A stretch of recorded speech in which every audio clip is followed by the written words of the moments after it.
پاکستان کے سب سے بڑے شہر اور صوبہ سندھ کے دارالحکومت کراچی میں 11 ستمبر 2012 کو بلدیہ ٹاؤن میں واقع فیکٹری علی انٹرپرائزز گارمنٹس میں آتش زنی کا ایک ہولناک واقعہ پیش آیا۔ اس دل دہلا دینے والے سانحے میں 264 محنت کش زندہ جل کر جان کی بازی ہار گئے، بلکہ ان کو ہلاک کر دیا گیا، جبکہ 50 سے زائد افراد کو شدید زخمی حالت میں ہاسپٹل منتقل کیا گیا۔ یہ واقعہ نہ صرف صنعتی تاریخ کا ایک المناک باب ہے، بلکہ انسانی بے حسی اور مجرمانہ سوچ کی بھیانک مثال بھی بن کر سامنے آیا۔ اس سانحے کی تحقیقات کے لیے تقریباً 2.5 برس بعد 2015 میں ایک جوائنٹ انویسٹیگیشن ٹیم تشکیل دی گئی۔ تحقیقاتی ٹیم نے 43 سیشنز منعقد کیے، 6 مرتبہ جائے وقوع کا معائنہ کیا اور 39 گواہوں کے بیانات ریکارڈ کرنے کے بعد اپنی حتمی رپورٹ مرتب کی۔ اس رپورٹ میں chemical examiner, crime scene inspection, electric inspector, chief fire officer, FIA کی انکوائری، ویڈیو فرانزک تجزیے سمیت متعدد تکنیکی رپورٹس اور تجزیات کو شامل کیا گیا۔ انسداد دہشت گردی عدالت نے اس مقدمے کا فیصلہ سناتے ہوئے متحدہ قومی موومنٹ کے سیکٹر انچارج رحمان عرف بھولا اور زبیر عرف چریا کو 264 مرتبہ سزائے موت سنائی، جبکہ سہولت کاری کے الزام میں 4 ملزمان کو عمر قید کی سزا سنائی گئی۔ سابق صوبائی وزیر رؤف صدیقی سمیت 4 افراد کو شواہد ناکافی ہونے کی بنیاد پر بری کر دیا گیا۔ JIT کی رپورٹ کے مطابق فیکٹری میں لگنے والی آگ کسی حادثے کا نتیجہ نہیں تھی، بلکہ اس کی اصل وجہ 20 کروڑ روپے بھتہ ادا نہ کرنا تھا، جس پر فیکٹری کو دانستہ طور پر آگ لگا دی گئی۔ رپورٹ میں بتایا گیا کہ غیر قانونی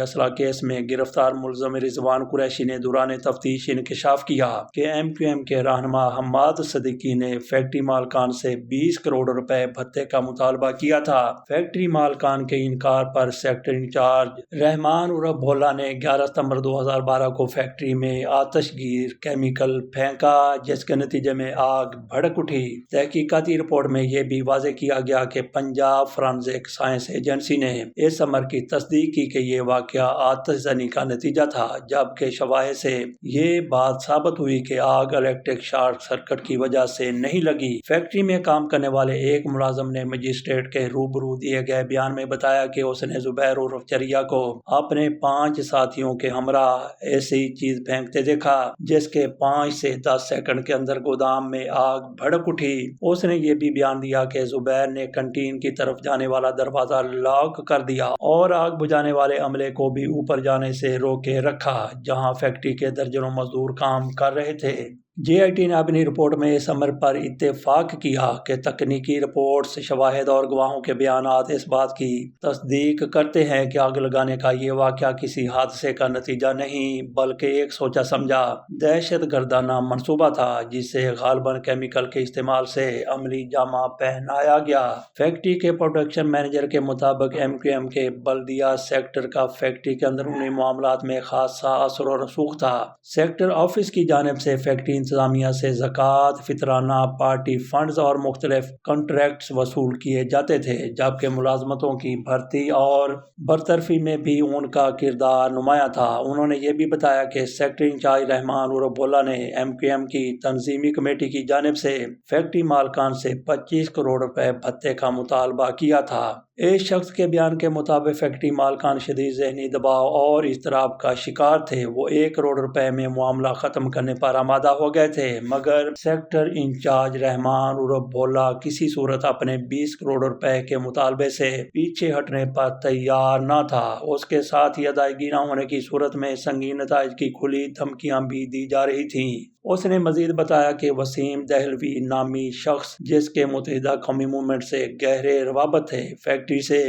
باقاعدگی کے ساتھ بھتہ اور ملبوسات حاصل کرتا تھا۔ رمضان کے مہینے میں زکوٰۃ اور فطرانہ بھی فیکٹری مالکان سے وصول کر کے پروڈکشن مینیجر خود وسیم دہلوی کے حوالے کرتا رہا۔ پروڈکشن مینیجر نے اپنے بیان میں یہ بھی کہا کہ آگ لگنے کے فوراً بعد فائر بریگیڈ کو اطلاع دی گئی۔ صورتحال کی سنگینی کے پیش نظر اکاؤنٹنٹ عبد المجید کو خود فائر بریگیڈ اسٹیشن بھیجا گیا تاکہ وہاں سے گاڑیاں روانہ کرائی جا سکیں۔ اس دوران فیکٹری میں موجود افراد اپنی مدد آپ کے تحت آگ پر قابو پانے کی کوشش کرتے رہے، لیکن فائر بریگیڈ بالآخر آگ لگنے کے 1 گھنٹے 26 منٹ بعد جائے وقوع پر پہنچی۔ جوائنٹ انویسٹیگیشن ٹیم نے فیکٹری مالکان کے بیانات دبئی میں ریکارڈ کیے، جہاں انہوں نے اپنے پہلے دیے گئے بیانات کی تصدیق کرتے ہوئے بتایا کہ رحمان اور بھولا نے 25 کروڑ روپے کے ساتھ ساتھ فیکٹری میں حصہ داری کا بھی مطالبہ کیا تھا۔ مالکان کے مطابق یہ دونوں مطالبات ان کے لیے قطعی طور پر ناقابل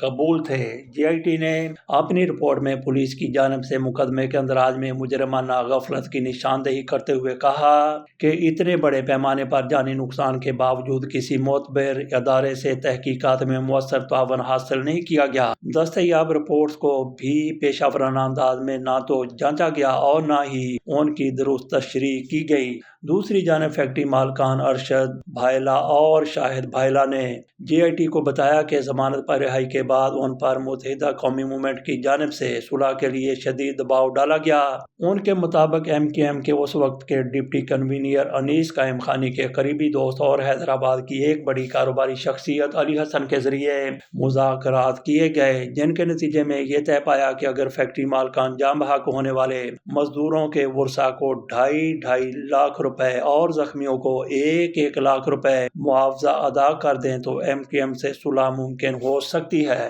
مالکان کے بقول یہ رقم ایم کیو ایم کے پارٹی پلیٹ فارم کے ذریعے متاثرین میں تقسیم کی جانی تھی، جس کے لیے انہوں نے 5 کروڑ 98 لاکھ روپے ایک مخصوص اکاؤنٹ میں جمع بھی کرا دیے۔ بعد ازاں محمد علی حسن نے انہیں بتایا کہ یہ رقم انیس قائم خانی کو منتقل کر دی گئی ہے، جس میں سے 1 کروڑ 35 لاکھ روپے انیس قائم خانی کے لے پالک بیٹے عبدالستار خان کے بینک اکاؤنٹ میں منتقل ہوئے اور اسی رقم سے ایک پلاٹ کی خریداری کی گئی۔ جے آئی ٹی کے مطابق بھائیلا برادران سے حاصل کی گئی یہ رقم بعد میں جائیداد کی شکل اختیار کر گئی جو ڈاکٹر عبدالستار اور ان کے دیگر کاروباری شراکت داروں کے پاس موجود ہے۔ تحقیقاتی رپورٹ کے خلاصے میں کہا گیا کہ حقیقت میں یہ واقعہ ایک سوچی سمجھی دہشت گردی کی کارروائی تھا جو 20 کروڑ بھتہ اور فیکٹری میں حصہ داری نہ ملنے پر رحمان اور بھولا اور حماد صدیقی کی اعماء پر انجام دیا گیا۔ رپورٹ میں واقعے کی تحقیقات کے دوران سمجھوتا پسند رویے اور بوسیدہ پولیسنگ نظام کی نشاندہی کی گئی، جس میں متاثرین اور مظلوموں کی بجائے مجرموں کو فائدہ پہنچایا گیا تاکہ ذاتی مفادات اور مقاصد حاصل کیے جا سکیں۔ خلاصے میں یہ بھی کہا گیا کہ پولیس کی مجموعی کارکردگی پیشہ ورانہ معیار کی بجائے خوف اور احسان کے زیر اثر رہی۔ بالآخر 22 ستمبر 2020 کو کراچی کی ایک انسدادی دہشت گردی عدالت نے بلدیہ فیکٹری آتش زدگی کیس کا فیصلہ سناتے ہوئے 8 برس بعد مرکزی ملزمان زبیر عرف چریا اور عبد الرحمان عرف بھولا کو سزائے موت سنائی، جبکہ 4 دیگر سہولت کاروں کو عمر قید کی سزا دی گئی۔ اس مقدمے میں نامزد دیگر 4 ملزمان جن میں سابق صوبائی وزیر رؤف صدیقی، اقبال ادیب خانم، عمر حسن قادری اور عبدالستار شامل تھے، عدم شواہد کی بنیاد پر بری کر دیے گئے۔ عمر قید کی سزا پانے والوں میں شاہ رخ، فضل احمد، ارشد محمود اور علی محمد شامل ہیں۔ اب چلتے ہیں 11 ستمبر 2023 کی طرف، جب سندھ ہائی کورٹ نے ثانیہ بلدیہ فیکٹری میں مرکزی ملزمان عبد الرحمان عرف بھولا اور زبیر عرف چریا کی سزائے موت کے خلاف دائر اپیلیں مسترد کرتے ہوئے ان کی پھانسی کی سزا برقرار رکھنے کا حکم دے دیا۔ عدالت نے عمر قید کی سزا پانے والے 4 ملزمان شاہ رخ، فضل، ارشد محمود اور علی محمد کی اپیلیں منظور کر لیں، جبکہ متحدہ قومی موومنٹ کے رہنما رؤف صدیقی، عبدالستار، اقبال ادیب خانم اور عمر حسن کی بریت کے خلاف سرکار کی اپیل بھی مسترد کر دی گئی۔ یہ فیصلہ ثانیہ بلدیہ فیکٹری کے مجرموں کو دی گئی سزاؤں کے خلاف دائر اپیلوں پر محفوظ کیا گیا تھا، جسے عدالت نے 11 ستمبر 2023 کو سنایا۔ فیصلہ سنائے جانے کے بعد ایم کیو ایم کے رہنما رؤف صدیقی نے میڈیا سے گفتگو کرتے ہوئے بتایا کہ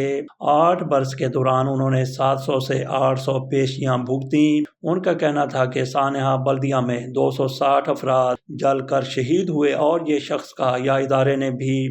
اس واقعے میں لاپرواہی یا مجرمانہ غفلت کا مظاہرہ کیا۔ اس کا انجام جہنم کے سوا کچھ نہیں۔ رؤف صدیقی نے کہا کہ وہ سندھ اسمبلی میں کی گئی اپنی تقریر پر آج بھی قائم ہیں۔ انہوں نے یہ بھی بتایا کہ جن افراد کو عدالت نے بری کیا ہے ان میں سے ایک ملزم فضل دوران قید انتقال کر چکا ہے، تاہم اس کے باوجود عدالت نے اسے عدم شواہد کی بنیاد پر بری قرار دیا۔ اس سانحے کی تحقیقات کے لیے رینجرز، پولیس اور دیگر اداروں کے افسران پر مشتمل 9 رکنی مشترکہ تحقیقاتی ٹیم تشکیل دی گئی تھی، جس نے اپنی رپورٹ سندھ ہائی کورٹ میں جمع کرائی تھی۔ فروری 2015 میں اس کیس میں اس وقت اہم پیش رفت سامنے آئی جب رینجرز کی رپورٹ میں متحدہ قومی موومنٹ کو اس واقعے میں ملوث قرار دیا گیا۔ بعد ازاں جوائنٹ انویسٹیگیشن ٹیم کی رپورٹ میں MQM کے رہنما رؤف صدیقی، عبد الرحمان عرف بھولا اور زبیر عرف چریا سمیت 11 افراد کو فیکٹری میں آتش زدگی کا ذمہ دار ٹھہرایا گیا۔ پراسیکیوشن کے مطابق ملزمان نے اس وقت کے MQM کے کراچی تنظیمی کمیٹی کے سربراہ حماد صدیقی کی ہدایت پر عمل کیا، کیونکہ فیکٹری مالکان نے بھتے کی رقم ادا کرنے سے انکار کر دیا تھا۔ ابتدائی طور پر شواہد کی کمی کے باعث پولیس نے زبیر عرف چریا کو رہا کر دیا تھا، تاہم بعد میں عبد الرحمان عرف بھولا کے JIT کے سامنے ریکارڈ کرائے گئے بیان میں زبیر کو شریک جرم قرار دیے جانے پر اسے دوبارہ گرفتار کر لیا گیا۔ اپریل 2020 میں کیس کی سماعت کے دوران ایک اہم گواہ انسداد دہشت گردی عدالت میں پیش ہوا، جس نے زبیر عرف چریا کو واقعے میں ملوث ملزم کے طور پر شناخت کیا۔ اسی بنیاد پر انسداد دہشت گردی عدالت نے 2020 میں عبد الرحمان عرف بھولا اور زبیر عرف چریا کو سزائے موت، جبکہ شاہ رخ، فضل، ارشد محمود اور علی محمد کو عمر قید کی سزا سنائی تھی۔ بعد ازاں اکتوبر 2020 میں عبد الرحمان عرف بھولا اور زبیر عرف چریا نے انسداد دہشت گردی عدالت کے فیصلے کے خلاف سندھ ہائی کورٹ سے الگ الگ اپیلیں دائر کیں، جبکہ سرکار کی جانب سے رؤف صدیقی، عبدالستار، اقبال، ادیب خانم اور عمر حسن کی بریت کے خلاف اپیل دائر کی گئی۔ 29 اگست 2023 کو سندھ ہائی کورٹ کے 2 رکنی بینچ نے تمام اپیلوں پر فریقین کے دلائل مکمل ہونے کے بعد فیصلہ محفوظ کیا، جو بالآخر 11 ستمبر 2023 کو سنایا گیا۔